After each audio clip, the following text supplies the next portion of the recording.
Former radio host Njambi Koikai breathed her last breath on Monday, 3rd June 2024 at the age of 38.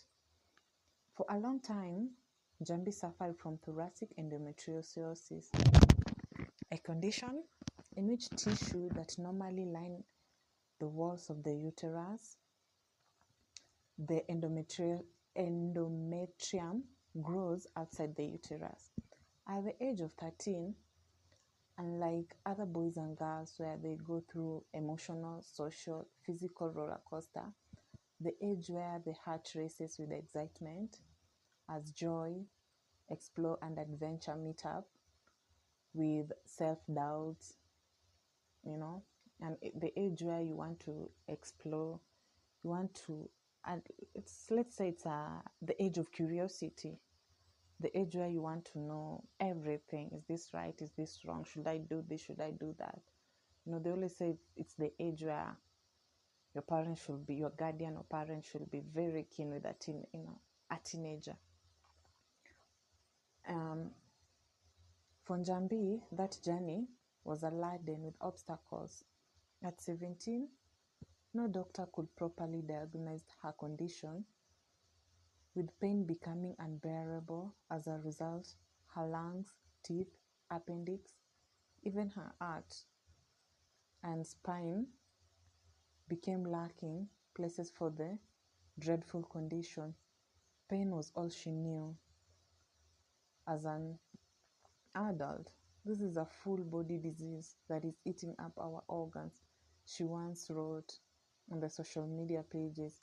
We bleed from every part of our bodies with no medical insurance. Our grandmothers are becoming diagnosed with endometriosis even after menopause. She became an activist, raising awareness for a condition that affects millions of women worldwide. For every woman outside there, Njambi is just one case, a media personality who at least tried to raise awareness, for this disease. I just don't want to imagine how many women outside there are suffering from the same disease and they cannot do anything. We as African women, we are brought up with the fact that we're supposed to be strong. I'm sorry to say this, but growing up, I grew up in a humble background. So during periods, sometimes it could go worse to a point that I remember there was once I was literally vomiting. I could eat nothing. My period was so severe. So I cannot imagine a person who has endometriosis is going through during every month, that period of, when you're bleeding.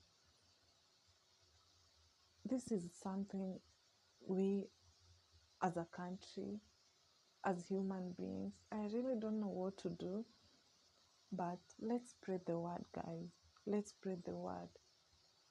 Our ladies, women, children, our mothers, just everyone in general should not suffer because of this disease. It is treatable. Once, it has been identified at an early age, it is treatable. So guys, let's raise awareness about this disease. Let's try to save a life of a young girl, a mother, a sister, a friend.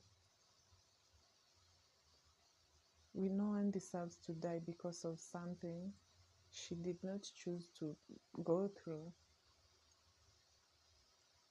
Let's raise awareness, guys. It was in reggae beats, in and out of the studio, that Njambi's spirits were awakened. She pulled crowds whenever the beats took her. Despite the physical pain, this crowd saw her lion like Dema as she rocked her long dreads from side to side. Endurance with the name of the game, she had her uncle to thank for her life love for reggae. In one of the posts, Njambi wrote, "My uncle paid for my DJ academy at Black Supremacy. but I became more of an MC, she says. He knew I had become an MC after he heard of the noises I was making, but we were no match for the uptown. DJs who would enter into clubs with those, in the flight suitcase full of CDs and the Pioneer speakers. Na sisi hata mic hatuna. Then she got her suitcase, a cordless microphone, and a music software, all courtesy of a benevolent uncle. She ditched the compact disc and got a gig after another. My uncle had invested in a sound system of 26 speakers for me. I became a sound engineer and a technician by force, she wrote. Her fan base kept growing. She had planned countrywide tours before one of our own told her to announce the closure of Metro FM. It was a low point in her career. Her stoic nature made her weather any storms, health or otherwise. Apart from headgear that she wrapped around her locks, Njambi's favorite attire could include a jungle print outfit, complete with military-style boots. Like a soldier in a battle, she was always armed and ready for any situation. A few bullets tore into her thick armor, but some she did. In a case in a point is when she was perplexed after her primary school director decided to drop her home after school. Njambi was born and grew up in Kawangware, also known as Ongwaro, but her mother, who valued education, had her enrolled in upmarket schools, St. Hannah's Preparatory School and Makini. One day, we came home from a school trip, and my mother couldn't make it in time to pick me up. I was left alone. The school director, Mrs. Okello, knew Mom. My mom intrigued many people. How a 30-something-year-old mom would afford to bring her children to these schools baffled many. She wanted better for us. Anyway, Miss Okello decided to take me home. Why? Njambi said in a past interview with the Standard newspaper. Njambi wished the ground could open up and swallow her and take the director to their 2-roomed mud-walled house. She even thought of lighting a little farther from home and walking the rest of the way, but the director insisted. So we found Mom, Mrs. Okello, hugged my mom tightly and said some very powerful words. How you are able to educate these children and provide for them is nothing but astonishing, she said. Even in such mishaps, Njambi's confidence never wavered. She endured with a spirit that kept her face to the wind and transformed her trials into glory and saw the goals beyond the pain.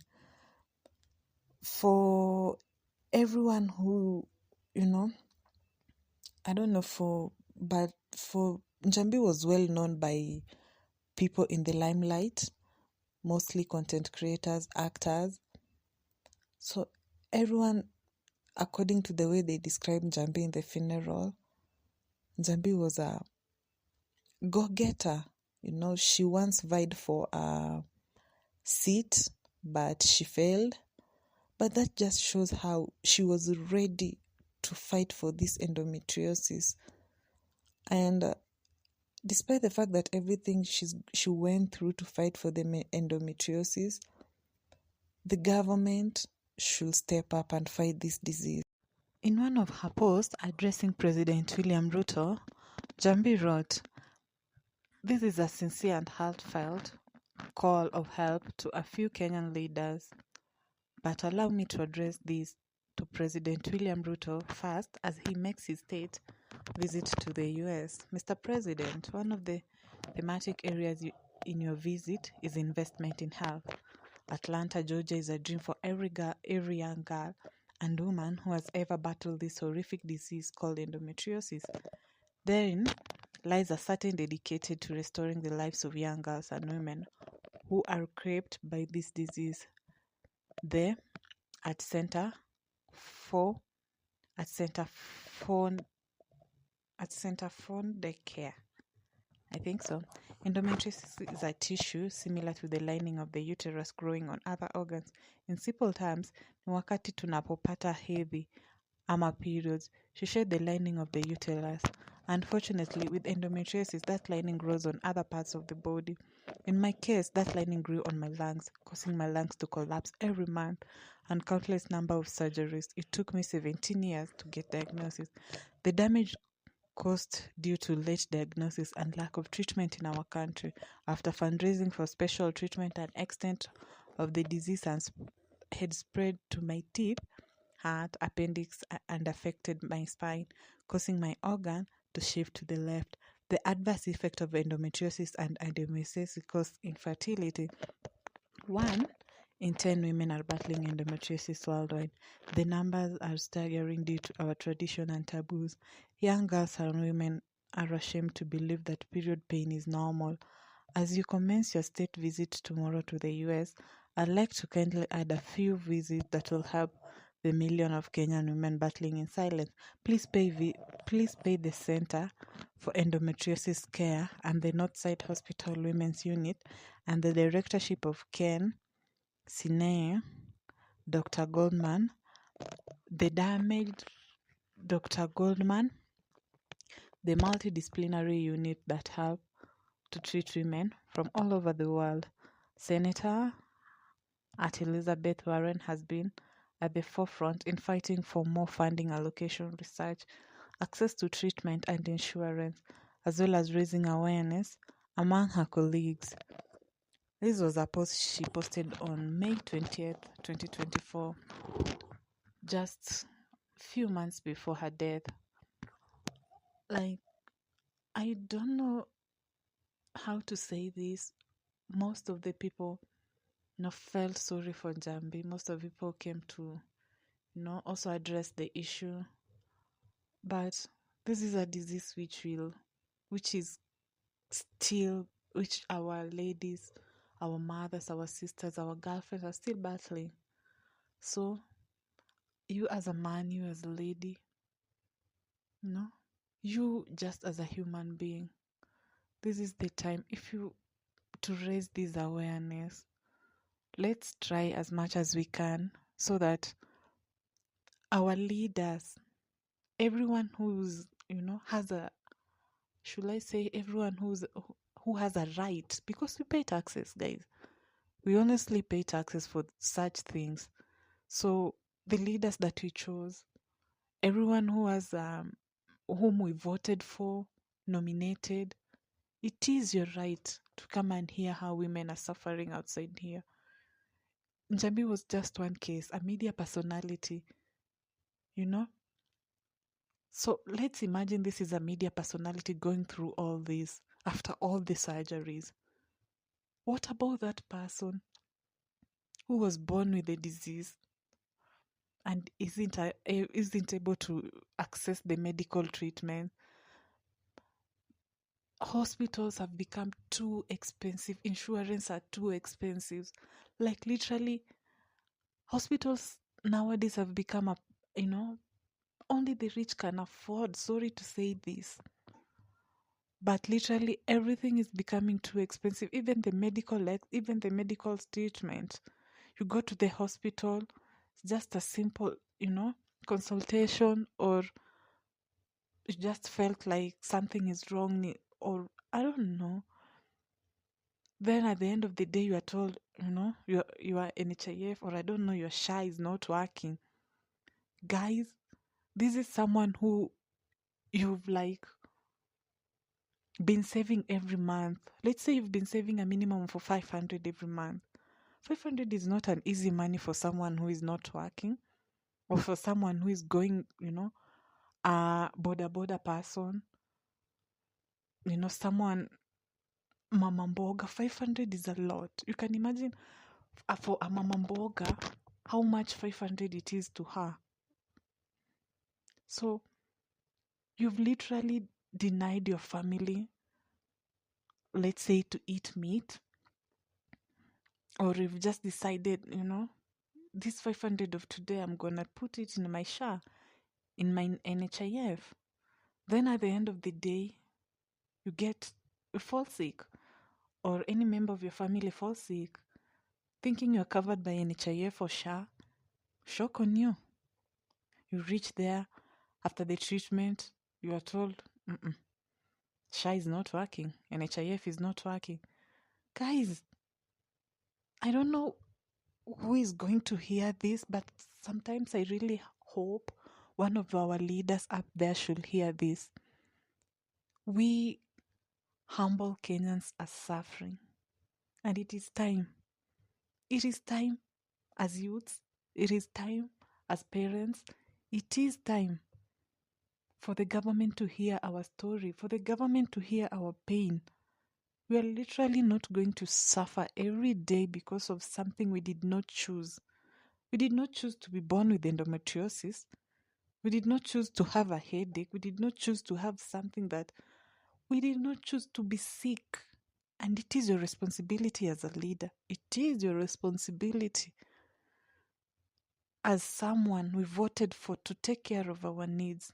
So we are not apologizing for anything. Leaders outside there, if by any chance this message reaches you, please, humble Kenyans are suffering. For the empress and queen of reggae, Njambi Koikai, the endometriosis warrior, she dropped the mic, but the final chapter of her illustrious life is yet to be written, and it will be written. Women are suffering outside here, young girls, our mothers, our grandmothers. Let's continue raising awareness about this disease. Our women deserve to be felt. Our women deserve to get treatment because of this disease. It's your girl Shamuden. See you in the next one. Don't forget to subscribe, like, and comment. Bye. Be safe.